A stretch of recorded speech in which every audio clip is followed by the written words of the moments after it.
bless you, sir. Okay, Titus chapter 2, verses 3 to 5. Let's stand up as we honor the reading of God's word. And I'm going to, I think what we should do is, let's read the 3 verses together to engage us in the public reading of God's word. Titus chapter 2, verses 3 to 5. Let's read the word of God.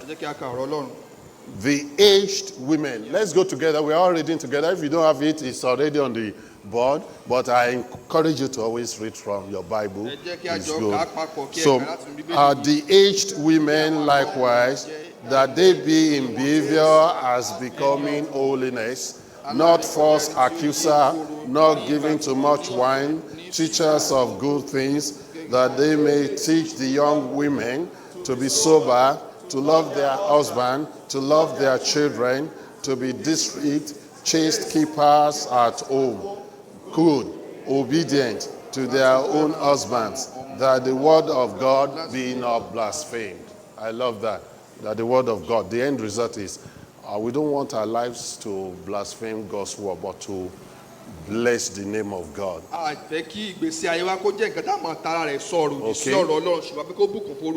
Father, bless your word today. Amen. Teach us your word. Amen. Speak to our spirits, amen, to our hearts, to our souls. Amen. That in the end we tap into the truth of your word, amen, and we will be doers of your word. Amen. In Jesus' name I pray. Amen. Even though today's message, I'm going to target women, mostly wives and mothers here today. Now we're talking about biblical principles to being a godly woman, especially in this ungodly world. In one of our previous editions of our High Opener magazine, in one of, I have my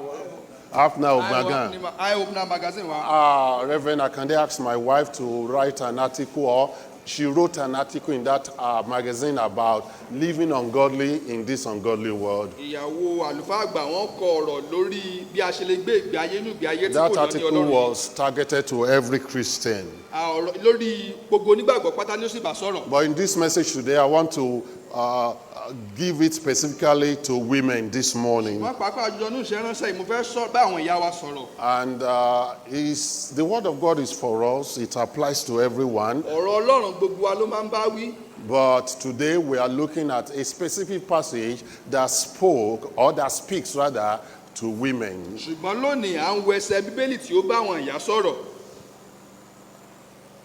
There is a man called Tony Campolo. Who has a brilliant wife.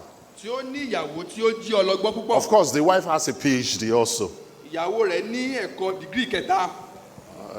Ọ̀mọ̀wé. Kí ni jẹ́ degree kẹta? Degree. Third, but ó gba oyè ọ̀mọ̀wé. Yorùbá nù. Oyè ọ̀mọ̀wé. Àwọn tó mọ̀wé nù. Gbogbo àwa yòókù mọ̀wé, gbàtẹ́ bá tó di doctor lẹ̀ tó mọ̀wé. Wọ́n Yorùbá ṣe sọ́nà. But really, this woman, she's a PhD holder. Ìyàwó rẹ̀ jẹ́ ọ̀mọ̀wé, ó jẹ́ ọ̀jọ̀gbọ́n. So she's well read.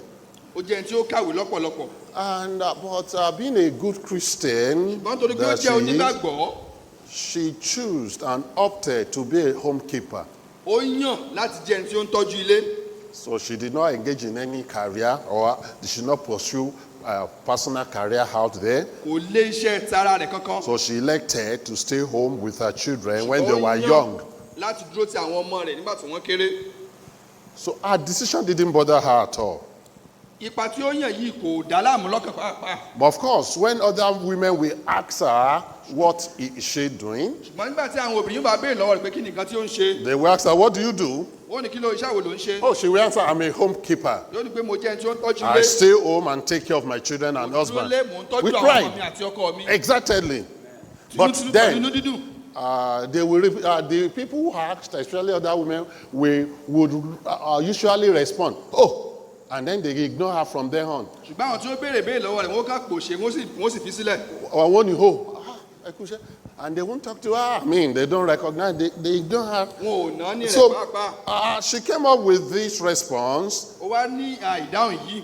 and this response, whenever she was asked what she does, gbogbo àti má ti béèrè pé kí ló ń ṣe. she will answer thus. yóò dá wọn lóhùn. She's, and I quote, I am socializing through Homo sapiens in Judeo-Christian values so they will appropriate the eschatological values of utopia.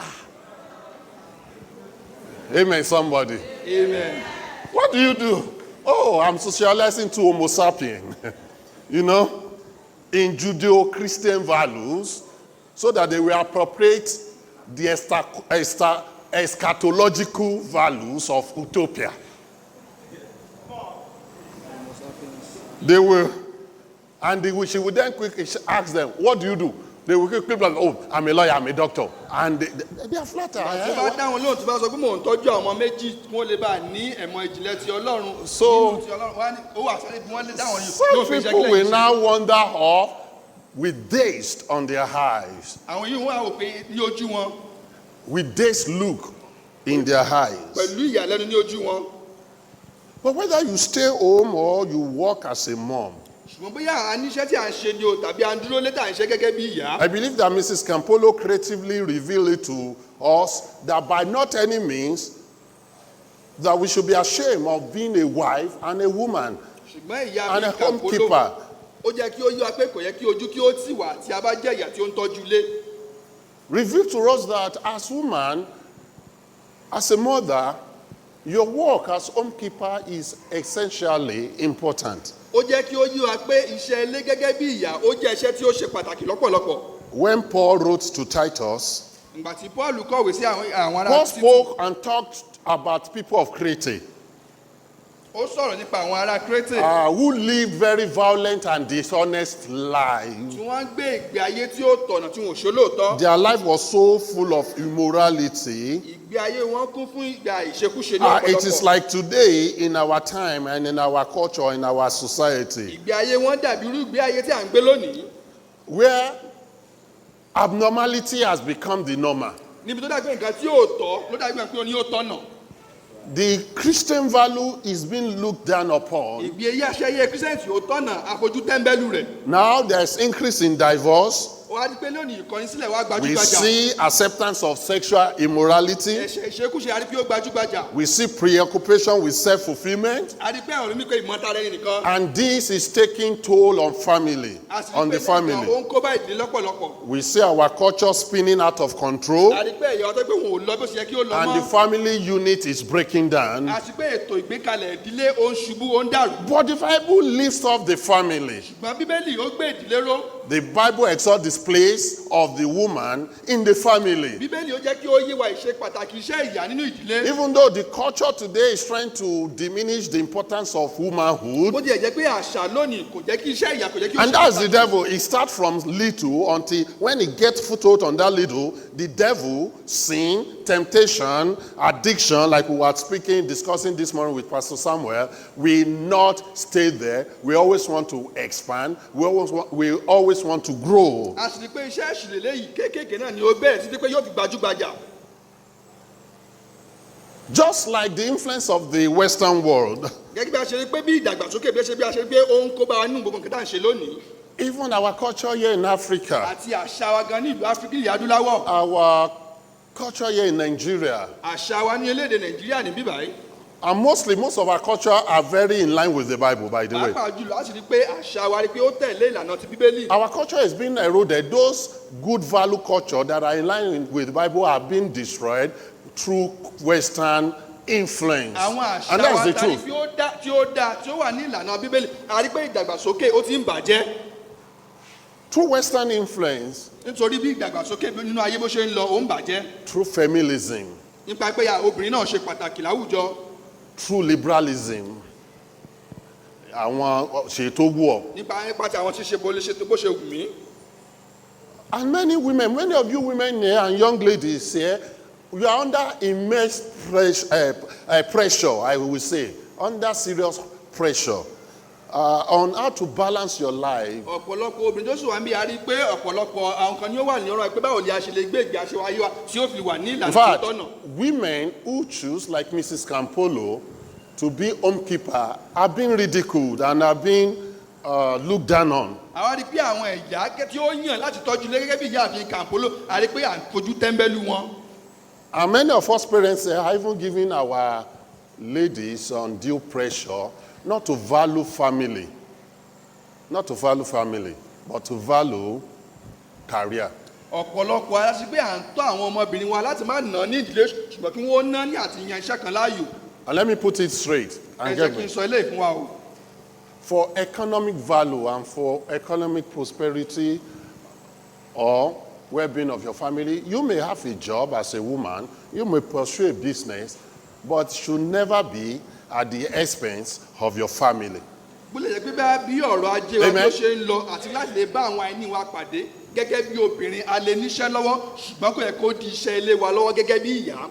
God wants us to follow Bible standard and principle for every area of our Ọlọ́run lives. fẹ́ kí á tẹ̀lé ìlànà Bíbélì ní gbogbo àgbáyé wa. You see, Titus ministered in Crete, which is a pagan environment. Títù ó bá àwọn ènìyàn sọ̀rọ̀ Ọlọ́run ní ìlú Crétè níbi àwọn tí wọ́n ti gba ọ̀rọ̀ Ọlọ́run gbọ́. And these Christians too were once Cretans. I mean, they have backgrounds of immorality as Cretans, violence, dishonesty. Àwọn onígbàgbọ́ tí ó sì wà ní ìlú Crétè náà wọ́n mọ òye ìmọ̀ye láti jẹ́ aláìlóòótọ́ àti láti jẹ́ pé àwọn tí ó In ń fact, the ṣiṣẹ́. Cretans were known, as Paul put it in Titus chapter 1, verse 12. He said, one of them said, even a prophet of their own said, quote, the Cretans are always liars, evil beasts, slow bellies. Gẹ́gẹ́ bí àwọn tí a mọ̀ pẹ̀lú àwọn ará Crétè yìí wọ́n jẹ́ àwọn tó ń bọ̀rìṣà àwọn tí ó sì ń parọ́. What a reputation that those people are so difficult people. Eléyìí jẹ́ nǹkan tí a mọ̀ So mọ̀ wọ́n imagine jẹ́ èèyàn now burúkú. being a Christian in such environment. Kí a wá ní ìmọ̀ye pé inú àgbè báyìí láti ń gbé ìgbé ayé onígbàgbọ́ wa.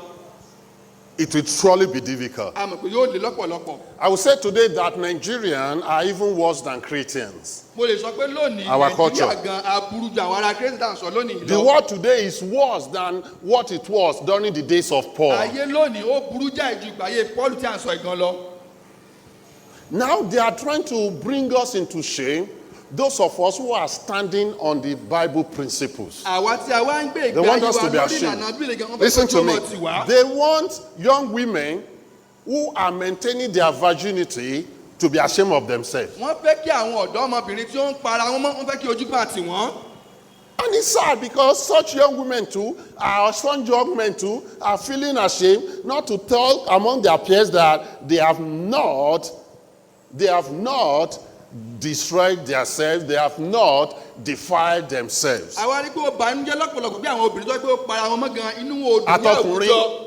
Àtọkùnrin àti obìnrin inú wọn ò dùn láwùjọ láti sọ pé àwọn ò tí ì bára wọn jẹ́. Because just like the Cretans, the world today are liars, evil beasts, and slow bellies. Gẹ́gẹ́ bí àwọn ará Crétè la rí pé lónìí ayé lónìí ajé onírọ́ àti oníwà ibi.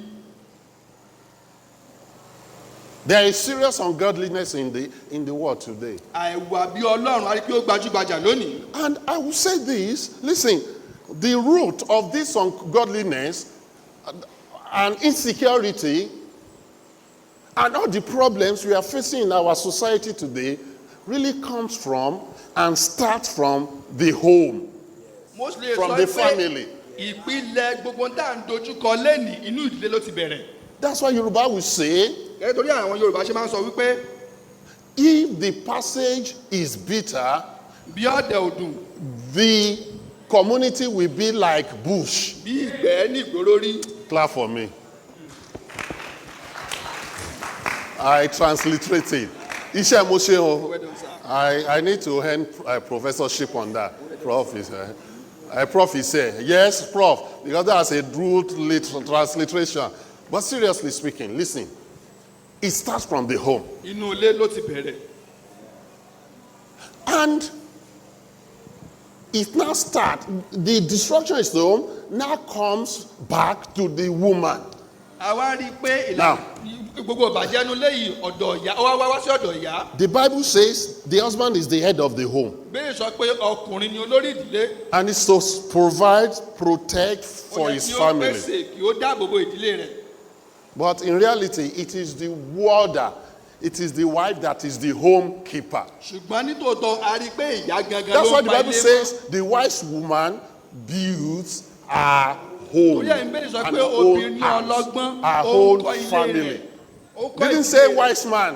Kò sọ pé ọkùnrin ọlọ́gbọ́n. It is the mother, it is the wife that really build the unit of the home, that set up the atmosphere of the home. Òun ni ó kọ́ ilé, òun ló jẹ́ kí ilé rẹ̀ kí ó wà bí ó ṣe yẹ kí ó wà. And what a great ministry God has given you, mothers. Iṣẹ́ ìránṣẹ́ ńlá òun gangan ni Ọlọ́run sì fi fún àwọn ìyá. It is an intense ministry. It's a serious Ó ministry. jẹ́ iṣẹ́ ìránṣẹ́ tí ó lágbára. Motherhood, Ìyá being a wife is a serious business. láti jẹ́ aya ó jẹ́ iṣẹ́ tí ó lágbára. It's a serious business. Iṣẹ́ tí ó lágbára ni. And so being in ungodly society and area that we find ourselves today, Ìyá ṣe wá wà nù ayé tí ò ná ní Ọlọ́run tí ò bẹ̀rù Ọlọ́run lónìí. Paul had to write to Timothy.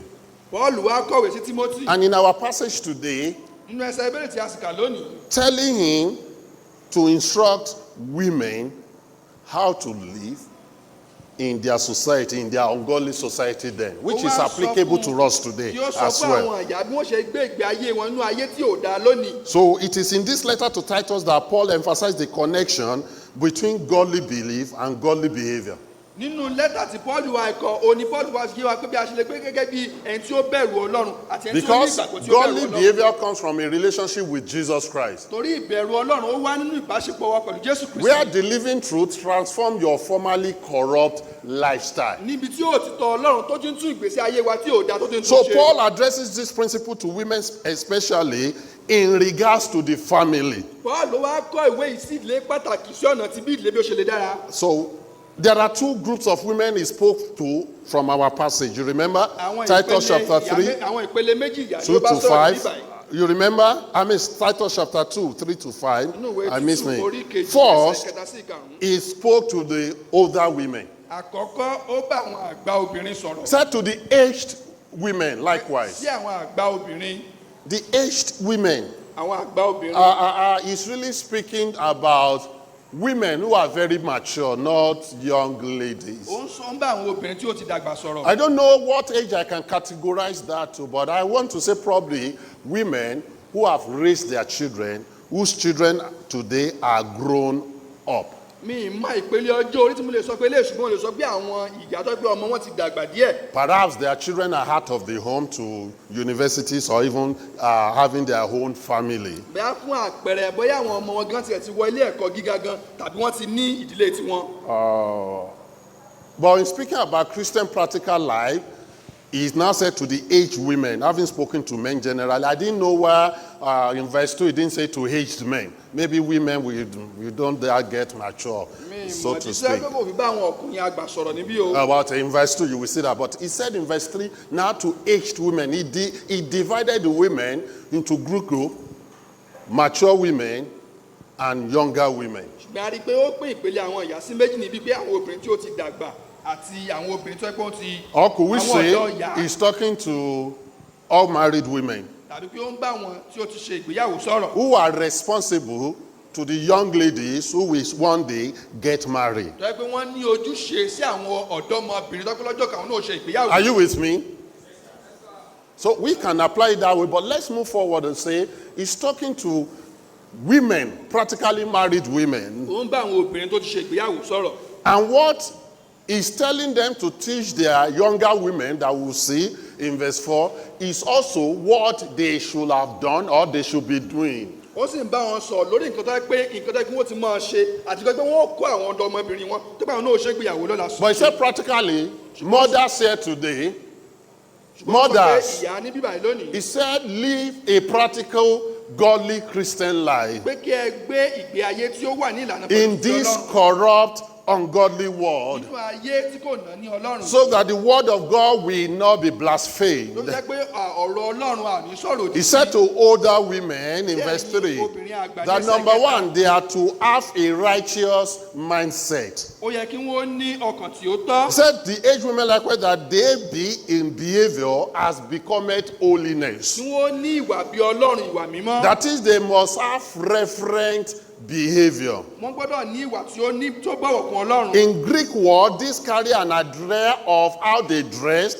how they walk, and their general attitude. ní èdè Greek ó sọ pé bí wọ́n ṣe máa sọ̀rọ̀, bí wọ́n ṣe múra. See, the emphasis is on inner character ohun tí wọ́n sọ pé nípa ohun tí ó ń jáde. that makes its way out in outward tí wọ́n lifestyle. pé yóò farahàn bí wọ́n ṣe ń gbé ìgbésí ayé That wọn. is, women, mothers, you are to be a godly example to your daughters. bẹ́ẹ̀ yín ìyá ẹ kí ẹ jẹ́ àpẹẹrẹ fún àwọn ọmọbìnrin yín. It is sad to see a lot of women not setting and not showing that godly example to the younger ladies. ó jẹ́ nǹkan tí ó banújẹ́ lọ́pọ̀lọpọ̀ lónìí pé àwọn ìyá Either younger ladies who first tí ó dára married nílẹ̀ fún or who àwọn just got ọmọbìnrin. married or are about to get married, they are Yálà fún àwọn mature. obìnrin tí wọ́n ń múra àti ṣègbéyàwó, àwọn tí ó ti dàgbà láti ṣe ìgbéyàwó. In fact, it's sad that many Christian, so-called Christian mothers are even teaching their children, their daughters, not to have good family ó setup. banújẹ́ lọ́pọ̀lọpọ̀ bí àwọn Not ìyá to mìíràn trust wọ́n their- ń kó àwọn ọmọbìnrin wọn láti lè má ní ìdílé tí ó dára. Shame on you, mother, that you allow your children to engage in activities and behavior that is luring them into worldly pé ẹ̀ activities. ń gbà àwọn ọmọ yín láàyè láti máa ṣe àwọn nǹkan tó pé ó ń jẹ́ kí wọ́n darapọ̀ máa yé. It's sad because that's a result of you not having spiritual, honest, moral mindset. eléyìí banújẹ́ lọ́pọ̀lọpọ̀ torí pé ó fi hàn gan pé Righteous ẹ̀jẹ̀ bẹ̀rù mindset. Ọlọ́run. ẹ ní ọkàn tí ó bẹ̀rù ọlọ́run. Righteous lifestyle. ìgbé ayé tí ó bẹ̀rù ọlọ́run. That's why Yoruba says, it is the wool that the mother spin that the daughter will sew. torí ẹ̀ náà ni Yorùbá sọ pé òwú ìyàgbọ́n lọmọ ó ràn. I did well. Another dissertation for me there. Each, well, I mean, say it in English. You will kill another one. Glory to God. Owó yàgbọ́n lọ́mọ ràn. Ìyá tí ò fàpẹrẹ lélẹ̀ fọmọ, ọmọ ò lè gbégbé ayé tó dáa. A mother does not lay down a good example for her daughter, that daughter cannot lead a good life. Ìyàwó tí ò tọ́jú ọkọ, ọmọ rẹ̀ ò lè mọ bá ṣe ń tọ́jú ọkọ. Á rí nígbà tá a bá Mother does débẹ̀. not take care of her husband, her daughter cannot know how to do that. So let me quickly, my time, but listen, righteous mindset for women. And we have a lot of older women in this church a ní now. àpọ̀lọpọ̀ àwọn ìyá tí ó ti dàgbà láàrin. We have some who are real grandmother a ní àwọn kan tó tiẹ̀ ti ní ọmọ gan. because their children already have mature children. torí pé àwọn ọmọ gan tiẹ̀ ti lọ́mọ. Even tó some dàgbà. here have children who already have children, so they have great grandchildren. àwọn míì tiẹ̀ tún ná ọmọ. Amen. àmín. Amen. àmín. But at least we have a couple of grandmother here. a ní ọ̀pọ̀lọpọ̀ ìyá ní bíbá lónìí. Mama Buki is a grandmother already, Yeah, they do. virtually. I know those other mama, àwọn mama aláǹkárá lẹ́yìn, ẹ foríjì mi orúkọ yín o, aláwọn kọ̀ọ̀kan bá wọn. Àwọn kan náà, mama Ọládépúpọ̀, yes, ojú mi rí yín. Ta ló tún kù tọ́ ọmọ wọn tí ń bí mọ́ bí? Ọládẹ̀jọ, mọ̀mọ́ ò wá bọ̀ bàbá. So ẹ̀yin grandfather tẹ̀ sí ń wọ níkà, lójú tí o. Ṣé bàbá Bukki ẹ̀mí bá wọn wíra mú kàn sọ ni mọ̀ pé ẹ ti gbó. Glory to God. But really, so those of you like that and perhaps other women that your children are not yet married but they are already mature, they àti are àwọn ìyá tó pọ̀ 18 ọmọ wọn plus ti or dàgbà. higher teenager wọ́n level. ti pé ọmọ ọdún méjìlélógún They sókè. are physically mature. wọ́n ti bàlágà. They are over 18, even some 20 plus, though not yet married, but they are ladies that should be taught the principle of God regarding family. wọ́n jẹ́ ọ̀dọ́ ọmọbìnrin tó kí á kọ́ ní ìlànà So those ìdílé. are the ones àwọn tí ẹ̀yin àgbọn yìí bá sọ̀rọ̀ lélẹ́yìí. that be godly, have righteous mindset. Your lifestyle should be about godliness. gbogbo ìgbésí ayé wa ó ní láti jẹ́ ìwà bí Ọlọ́run. Not only that, kì í ṣe eléyìí You are nìkan. to have righteous mouth. Ó yẹ kí a ní ẹnu tó ń sọ òdodo. Listen, he said, not false accusers. Verse 3, we are still there. Ẹsẹ̀ kẹta. Said they must have behavior as becometh holiness. That is righteous mindset, lifestyle. Then they must have righteous mouth. Wọ́n sì máa jẹ́ It's sad today we have a reference in behavior. This is talking about not being involved in malicious gossip or word slingers. kí wọ́n má jẹ́ asọ̀rọ̀ ẹni lẹ́yìn. Not false accuser. Sento sonu. Ọ̀nà ni. Asọ̀rọ̀ ẹlẹ́ni ẹ̀ false accuser náà la sọ̀rọ̀ ẹni lẹ́yìn. Some women, you speak about your husband behind him to your children and destroy your husband. You don't know you are destroying yourself. ẹ̀ ń bà àwọn ọkùnrin yín jẹ́ ẹ̀ ń bà àwọn ọkọ yín jẹ́ lójú àwọn ọmọ ẹ̀mọ̀ kára yín kan lẹ̀ ń bàjẹ́. I was discussing with somebody this week, I can't remember, sọ̀rọ̀ ní bẹ́ẹ̀ lọ́sẹ̀ yìí. that, I'm engaged in family counseling and so on. And I just love to see good family. But I said to that person, maybe it's in this job, but I can't remember. I said, research has shown in my studies pé àkọsílẹ̀ ti hàn. that many women are living their mother's life in their own husband's house. wípé ọ̀pọ̀lọpọ̀ àwọn aya tó pé ìgbé ayé ìyá wọn ni In wọ́n fact, gbé nílé ọkọ wọn. many young women are damaged good. Not sexually. They may even be virgin. They are righteous. But they have been destroyed by the way they were raised by their mother, that their husband can never enjoy them. ọ̀pọ̀lọpọ̀ Can never àwọn have ìyàwó good. oná pé ìbàjẹ́ tí wọ́n gbé wá láti ọ̀dọ̀ ìyá wọn ọkọ For wọn kò example, lè gbádùn wọn. A young lady fún àpẹẹrẹ that the mother, who is not an older woman, a aged mother, had already told her that, you cannot trust any man, no. fún àpẹẹrẹ fún ẹni tí ìyá rẹ̀ tó ti sọ You fún cannot ọ̀rẹ́ open your mind to any man, no. má gba ọkùnrin kankan gbọ́ o. Don't join account with your husband, no. má da owó pọ̀ pẹ̀lú ọkọ rẹ o. That's what the lady was taught. She nǹkan tí was wọ́n raised. kọ́ obìnrin ilé lẹ́yìn. Now the lady got married. obìnrin náà wá ṣègbéyàwó. But the husband was raised in a family of good unity, where dad and mom are right, and they follow the Bible, they hold the same account, they are submissive to one another, they love one another. wọ́n fẹ́ràn ara wọn. And the husband said, hey, my wife. No, not my wife, but my wife. ọkùnrin wa sọ pé ìyàwó mi. Let's do this. Yá ṣe léyìí, Let's yá create ṣe yìí. couple of accounts, our Kájọ saving, kájọ our ní ilé current, ìfowópamọ́ kan náà. our retirement, investment, whatsoever. kájọ fowó kájọ ṣokòwò Or kan in náà. where the finances is not even enough, let's work together. You work, we work. Let's join hands. Let's buy land together. Let's build us. Let's manage. We take loan. You take loan with your salary. We use my own salary to run the family. Let's come together. And they will say, never. láíláí. You take your loan, I take my loan. ọgbà tèmi náà ọgbà tèmi ni. You build your house, I build my kọ́ house. tiẹ̀ mi náà kọ́ tèmi. You buy your car, I buy my ra car. mọ́tò tiẹ̀ máa ra tèmi. Who damage that young lady? ta ló ba ọmọbìnrin ọ̀dọ́ ta ló ba ìyàwó yìí jẹ́. See your work, aged women. Ẹ̀yin tẹ́ ti ń lọ àwọn ọmọge. Ẹ má bàyé wọn jẹ́ kán tó délé ọkọ. don't destroy the life of your daughter Ẹ má before kọ́ they wọn get kọ̀kúkọ. married. don't teach them the wrong Torí pé thing. ọkọ tí yóò dáa kò túmọ̀ sí pé gbogbo ọkùnrin ni ò dáa. because your own husband is not good that does not mean all the husbands will not be good. Teach your children what the Bible says. Ẹ kọ́ Trust God àwọn that ọmọ God yín will nǹkan give tí them Ọlọ́run sọ. a better husband than your own husband. ẹ gbàdúrà fún wọn pé ọlọ́run fún wọn ní ilé tó dára ju tiyín lọ. So some ladies, by default, their hearts are already corrupt by default. àwọn ọmọbìnrin Modern náà language. nípa nǹkan tí wọ́n ṣe dàgbà ọkàn wọn Listen, kò wá bó their ṣe kí ó wà. hearts, operating system, in fact, not their hearts, their operating system, OS, is already having fault by default. ohun tó ń darí wọn láti gbé ìgbésí ayé And wọn no ó ti ní matter ìṣòro. the amount of upgrade you do, kò wá sí bí a ṣe lè it will always crash. kò lè ṣiṣẹ́ gidi. Amen. àmín. Like I remember one generator that Rev Akande bought sometimes. Ago, you remember that generator? By default, it was God have mercy. wọ́n ṣe ṣètò jẹnẹrétọ̀ tí wọ́n pè ní He tuntun. bought it brand new. Ẹ́ńjìn tí wọ́n gbé sínú rẹ̀ kò lè And that ṣiṣẹ́. it barely work few hours. Ó ṣiṣẹ́ wákàtí That díẹ̀. engine will run.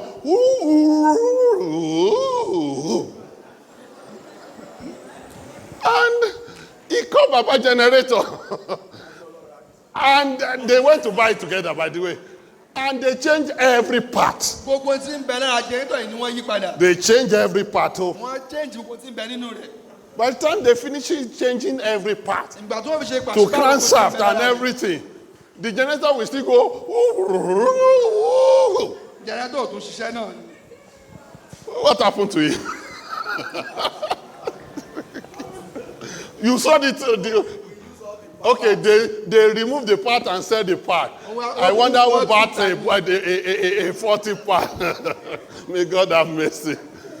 But sincerely, many of you mothers, Ṣùgbọ́n don't destroy your ẹ daughters má bà ayé àwọn ọmọbìnrin yín jẹ́. so that your own life, at the end of your life, will be peaceful. Sọ́dọ̀ ẹ̀ tó pé ìgbẹ̀yìn ayé tiwa gan yóò á lè lálàáfíà. And one of the ways you avoid destroying your daughter's life or younger women in your sphere of influence is to have righteous mouth, to teach them what is right, to tell them what is right, to teach them positive Ọ̀nà things. kan tí a sì lè ṣe ilé náà ni pé kí a kọ́ wọn ní nǹkan tí ó dáa, ká kọ́ wọn ní ìlànà ti Ọlọ́run. Don't say lies, don't teach them lies, Ká má ṣe kọ́ wọn ní irọ́. don't teach them general faulty philosophical Ká ideas. má kọ́ wọn ní ìlànà tó ń lọ nínú ayé tí kò lè ràn wọ́n lọ́wọ́. Don't listen to gossip Ẹ má ṣe àgbọ́ ká má or ṣe don't gbọ́rọ̀ throw ọ̀rọ̀ ẹ̀yìn. gossip to Ká má sọ̀rọ̀ spread. ẹ̀yìn. Men tend to abuse physically, but women tend to do more verbally. Lóòótọ́ àwọn ọkùnrin wọn a máa ṣe ìṣòdì nípa pípẹ́ wọn náà yàn ṣùgbọ́n obìnrin I want to be ọ̀rọ̀ careful ẹnu the ni. words I say from here, but it's good to bring it to practical level. Ẹ̀yin obìnrin tẹ́ ẹ̀ mọ́ sọ pé olórí burúkú bàbá yín. You women Hey, that down. say your unfortunate father. Or ẹ̀yin tẹ́ tún wà more spiritual tẹ́ ẹ̀ ṣe pé bàbá yín wo. Bàbá náà nu. Or some of the men that Ẹ ká hallelujah o. respect their husband in the presence of the children. Ẹ̀yin ìyá tẹ́ ẹ̀ mọ́ ṣe bẹ́ẹ̀ ká hallelujah. Ọlọ́run rí yín. Then you have righteous mindset, righteous mouth, and righteous choice. That's number 3. He said, not giving too much wine. He's still there. Not giving too much wine. Tàbí ọ̀mùtí. Not addicted or a slave to wine. Why does Paul warn against addiction? Kí ló tí And we Paul spoke bá about sọ addiction lórí this morning. ọtí-para? Addiction to anything first control, then consumes. Gbogbo nǹkan tó gbé ohun dáwọ́ wọn ṣe nípa ti ọ̀mùtí ó máa ń ba ní jẹ́ ni. Addiction never satisfies. Kò ní tẹ́ni lọ́rùn. It enslaves. Ó máa ń múni lẹ́rú. It doesn't matter whether drug, Ìbáà ṣe lying, oògùn olóró, drinking, tàbí irọ́, tàbí ọtí dipping, mímu, smoking, tàbí sìgá mímu, mineral soda, that is Coca-Cola. àbọ̀tí ẹlẹ́rìndòdò. Àwọn táwọn ọmọ ẹ̀ka hallelujah. Gbogbo yín ó dìde ẹ̀ka òkè. Gbogbo àwọn táwọn ọmọ kókè ẹ̀ka hallelujah. Hallelujah. Mi wà ń bọ̀ yín ni. Mi sọ pé ẹ̀yin mo láwa. So anything, Gbogbo nǹkan tá a bá ti ń fi ṣe ní àṣejù. even food, Oúnjẹ gan pàápàá. like you spoke about Wobia Sunday School for Married this morning from Galatians chapter 5. Just like we talk about Even food. in Sunday school. Too much of food. Tó ń jẹ bá ti pọ̀ jù. Some people, when they see food, they don't remember themselves. Àwọn ìlú tí wọ́n bá ti rí oúnjẹ wọn ìrántí ara wọn. So anything that brings concept of addiction or nature of addiction is bad. Àṣejù ṣe. It consumes you. A máa pani It lára. controls you. A máa pani lára. We are called to be crucified with Christ. That means that our desire to be directly under his control. Gbogbo ìfẹ́ wa ó yẹ kó wà lábẹ́ ìdarí ti Jésù. Otherwise, our desire will compete with Jesus Bí kò ṣe Christ. pé ohun tí a nífẹ̀ẹ́ sí yóò mọ bá So Jésù ṣe. older women are to be example, Àwọn àgbà obìnrin kan jẹ́ àpẹẹrẹ not giving too much wine. tí wọn ò kí ń mọtí àmupara Then he said, teachers of good things. àti olùkọ́ni ohun tí ó dára. What are the good things they should teach? Kí ni àwọn kan tí ó dáa tó yẹ kí wọ́n That's kọ́? now in verse 4. Eléyìí wà ní ẹsẹ̀ Said kẹrin. teachers of good things in verse 3. olùkọ́ni ohun tí ó dáa ní ẹsẹ̀ kẹta. Then he now goes to verse 4. Remember, Bibles are not divided into verses or chapters. So he said, older women, be of good things like this to your daughters or younger women in your sphere of influence. What are those? Said that they may teach younger women to be sober, to love their husband. No, to be sober.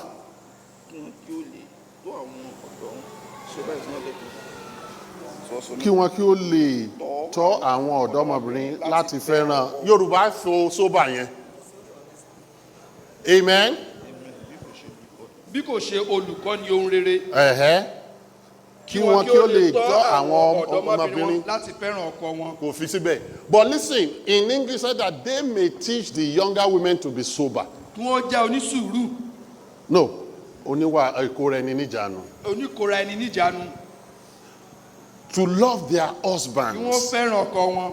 To love their children. Kí wọ́n fẹ́ràn àwọn ọmọ wọn. To be district, chaste, keepers at home, good, obedient to their own husband, that the word of God be not as blamed. Ẹni rere. Praise the Lord. Paul is encouraging older women to teach younger women relationship priority. Paul ó ń gba àwọn àgbà obìnrin níyànjú. And in these orders, God, husband, children, others. That's the order. That's the life older women should lead. But in case you have missed out as older women, perhaps you are not born again then. Now you have trusted Jesus Christ, you are born again. You have to train your children to live better, to know better, to have a better life. Biblical life. The first one is to love their husbands. To love their husband. That means the marriage relationship takes priority. And we see this in Ephesians chapter 5, verses 22 to 33, where Paul, through the inspiration of God, gave us the order or principles of having godly home, of relationship.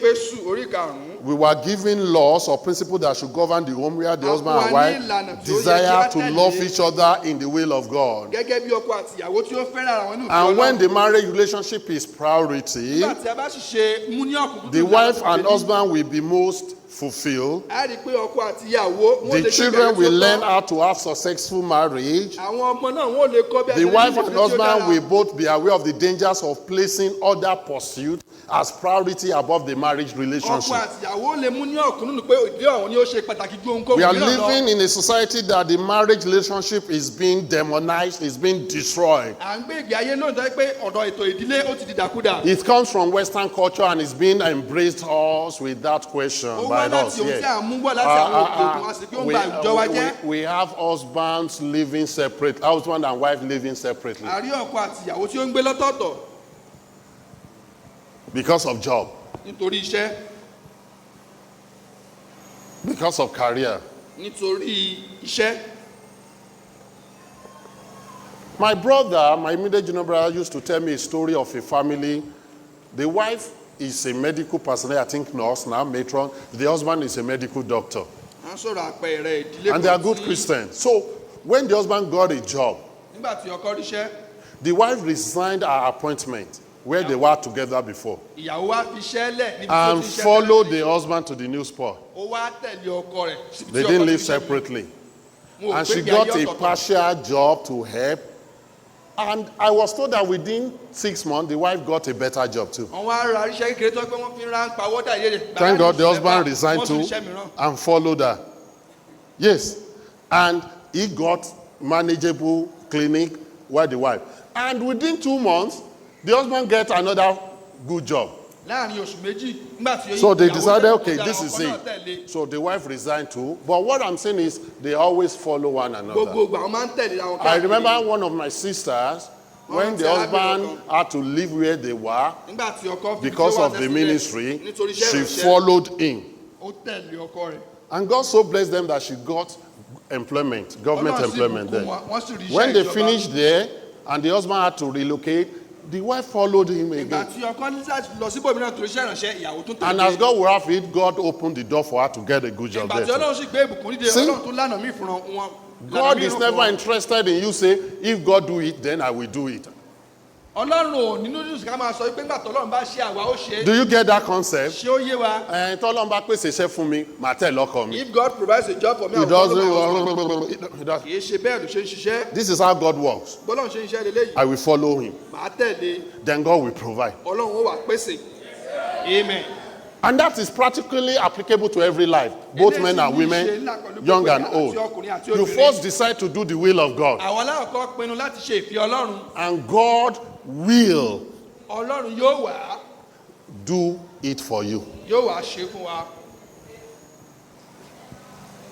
God is not interested in God show me for, God do it for, ọlọ́run God ò ní did ká sọ this. pé olúwa kọ́kọ́ ṣe ìwọ kọ́kọ́ ṣe. No, God wants people who will be totally committed and surrender. ọlọ́run So fẹ́ ẹni tí ó fara what this is saying is for us and to younger women, teach them, and even to older women, hold the priority of marriage high. Love your ó husbands. kàn pé kí wọ́n fẹ́ràn ọkọ wọn kí wọ́n jẹ́ kí ìlànà ìdílé kí ó jẹ́ òkùnkùndùn.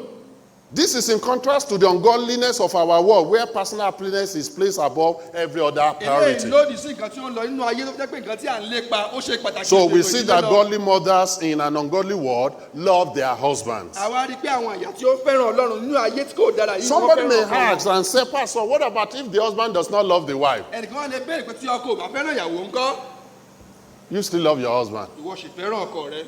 Two wrongs cannot make right. nǹkan tí ó tọ̀nà méjì kò lè mú nǹkan tí ó tọ̀nà wá.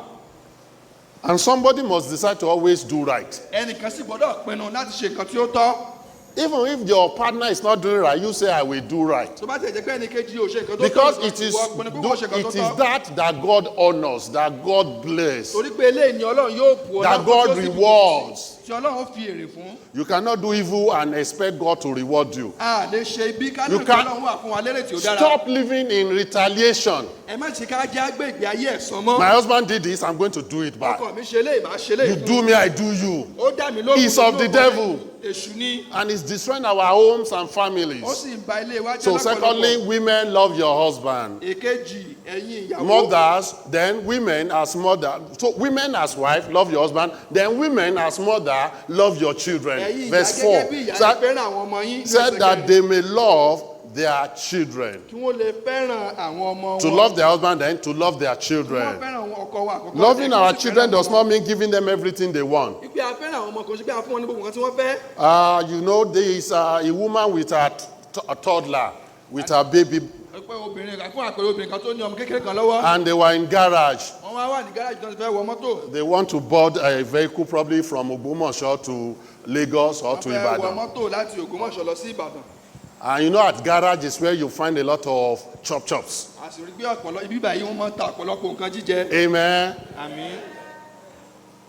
Boiled egg will come. Bread will come. Chin chin will come. Gala will come. gala ó wà. Puff puff will come. onípọ̀pọ̀fù náà ó wà. Ẹja díndín will come. ẹlẹ́ja dín náà ó wà. And they all come. Àmútọ́ ẹyin, boiled egg. Ẹlẹ́yin sísè rèé. Mọ́mí ń jẹ yín. Mọ́mí ń jẹ yín. Mọ́mí àwọn ti ń jẹ yín. Ẹlẹ́yin, come. Give her. Búrẹ́dì ẹ̀ kọ́ ló. Ẹlẹ́yin, ẹlẹ́ja díndín, fried fish. Mọ́mí, I will eat fried fish. màá jẹ́ lọ rí mẹ́rin jẹjá dín. Fried fish, come. ẹlẹ́ja dín wá o wọ́n rà fún un. Bread. Mọ́mí ń jẹ bread. ó ní búrẹ́dì ó tún sunkún mọ́ mi ń jẹ búrẹ́dì. Bread. wọ́n tún ra búrẹ́dì náà fún un. Then, saucelere.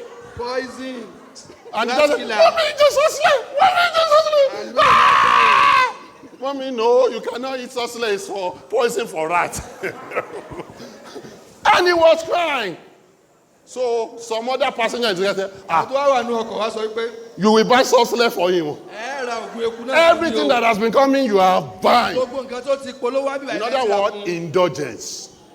Loving your children is not about giving them everything they want. bí a fẹ́ràn àwọn ọmọ kò ṣe ògùn kan tí wọ́n béèrè láàmú fún wọn. It's about giving what they need, what will help them, what will grow them. ṣùgbọ́n kí á fún wọn ní nǹkan tí wọ́n nílò tí ó ràn wọ́n lọ́wọ́ tí ó jẹ́ kí wọ́n dàgbà. Because your child is asking for phone, should not you should not make you to buy phone when they are not ready and when it's not right. And now they are getting hooked on pornography and all the vices and bad things out there.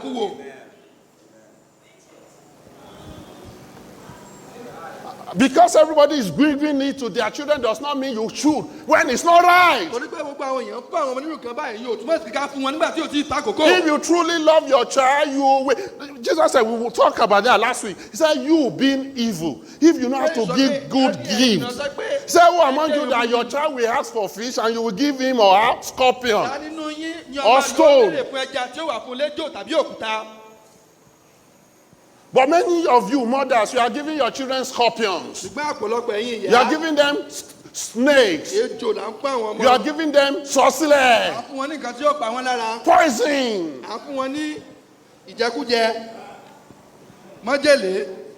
Ah, mommy, the cloth invokes now is buoying. The clothes invokes is buoying. Hey, ma. And you call yourself a godly mother, you buy such clothes. Shame on you. You're not loving your child. No, come on. Loving children requires discipline. I love the way the Bible puts it in Proverbs chapter 23 verse 13.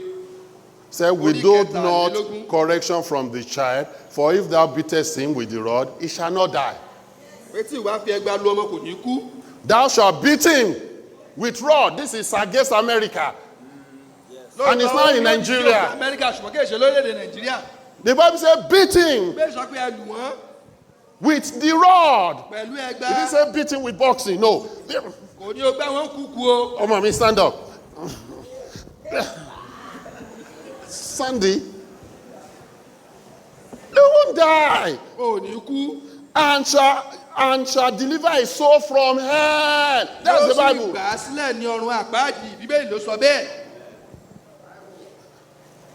You deliver him from hell, from destruction. That's what it means. A child that is left undisciplined will become a brat, a nuisance to the society and to his own or household. Because discipline is designed as a law. It is a sign of love. It is where we instill the Christian worldview, teaching them to love Jesus, caring for their spiritual life, emotional and physical needs as well.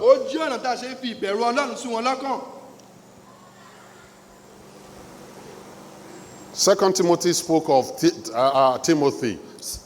2 Timothy 1:5 said, when I call to remembrance the faint faith that is in thee, which first dwell in thy grandmother Lois and thy mother Eunice. And I'm persuaded, that is, I saw it in you, I'm assured that in thee also. The mother, this great mother, godly mother, they raised Timothy in godly way. They instilled godly principle, spiritual principle, Bible principle into his life. Many of you do not have time for your children to teach them the things of God. You are not building your own future. You are in fact destroying your own future. So godly mother loves their husband and they love their children. And third, they live Christian characters. So older women who are living this are going to teach the younger one. That's what it means. And that goes to every woman. That applies to all women. To be discreet, verse 5. Chaste. Keepers at home. Good, obedient to their own husband. That the word of God. So it's like what he first said in verse 3 to godly women. It's not saying when you leave that, teach that to younger women. And that's what I've said. That to have righteous mindset. In other words, by having self-control. Sober-minded. That's why be sober. the young woman is to think about what she's doing in her life. You teach your children, your daughter, and younger women to be self-controlled. ẹ kó àwọn obìnrin wa láti ní ìkóra-ẹni-níjàánu. Self-control in dressing, in action, in relationship. nígbà à ń bára ẹni sọ̀rọ̀ à ń bára ẹni lò papọ̀ ní àwùjọ. I like it the way Paul put it in 1 Timothy 2:9. mo fẹ́ràn bí túbọ̀ yìí sọ́nù. Said that women adopt themselves in modest apparel, which is missing in our society today. Go to LaTeX tomorrow. And some of you seated here, you dress well today, but tomorrow you look like masquerade. You look like ashewo. You look like rubbish. Talentan. Who are you deceiving? Kì í sì ṣe bí yín ẹ̀bí àwọn ìyá yín tí ò kọ́ yín dáadáa ni. It's not your fault, it's the fault of your parents. Sẹ́ni pé Yorùbá ń lágbára. Ẹ já sòótọ́. Let's be truthful to ourselves. Pọ̀lọpọ̀ ń tàn rí ńlá tẹ́kì àtọ̀dọ̀ ẹ̀yin ìyá ló ti wá. Ní ìrẹ̀yìn wọ́n kún pọ̀rọ̀ mo tó wá káàkiri. Bẹ̀rẹ̀ àwọn ọmọ wa náà sì mix. Came from our mothers. May God have mercy on us. Kí Ọlọ́run kí ó ṣàánú fún wa. Said, but in modest apparel with shamefacedness and sobriety, that is self-control. Not with broidered hair. Ibi táwọn míì ti mix ẹnu pé kò yẹ kí n sọ no. Or gold, or pearl, or costly arrayment. Ìwọ̀ntúnwọ̀nsì. Bẹ́ẹ̀ gẹ́gẹ́ kí àwọn obìnrin kí ó fi aṣọ ìwọ̀ntúnwọ̀nsì ṣe ara wọn lé ọ̀ṣọ́. Ṣẹ́gbọ́. Pẹ̀lú ìtìjú àti ìwà àìrékọjá. Bẹ́ẹ̀ ẹ̀tọ́ wọ̀ntúnwọ̀nsì. Amen. Àmín. Bẹ́ẹ̀ ṣe foundation ẹ ṣe wọ̀ntúnwọ̀nsì. Foundation ẹlòmíì tó bá kùn sójú wọ́n lè gbélé alájà mẹ́wàá lé lórí tí ò ní wó. Everything should be done normally. Amen. Ẹ dáhùn. Gbàtàn bá kun ẹlòmíì tán báyìí ẹni àá. Ṣé wọn náà rèé? Ìdán mọ̀mọ́ fà.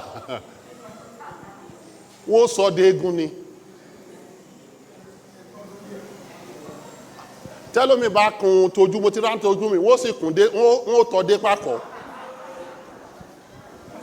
Kí ló dé? Ìwọ̀ntúnwọ̀nsì. Ayé ní ṣe nǹkan láì ní wọ̀ntúnwọ̀nsì. Ìtàfíà ti sùn lọ. Ìwọ̀ntúnwọ̀nsì sẹ́yìn náà máa ń kùn ni. Àtẹ̀bí lè sọ̀rọ̀. Everything should be done softly and normally. Moderation. Moderately. Moderation. Ìwọ̀ntúnwọ̀nsì. Báwo aṣọ? Tẹ́ kò sọ́rùn, tẹ́ kò sétí. All our apparel should be done. Ẹlòmíì yẹtí rẹ̀, ó máa ń gbé àwọn méjì tí ó bá gbé lọ́wọ́ lẹ́gbẹ̀ẹ́ báyìí ni. Níbi tí ó gún dé. Yẹtí. Some people say yẹtí ẹlòmíì. Yẹtí ẹlòmíì. Tí wọ́n bá gbé sórí waistcoat, tèmi náà bá do àjọwé nǹkan kan náà ni.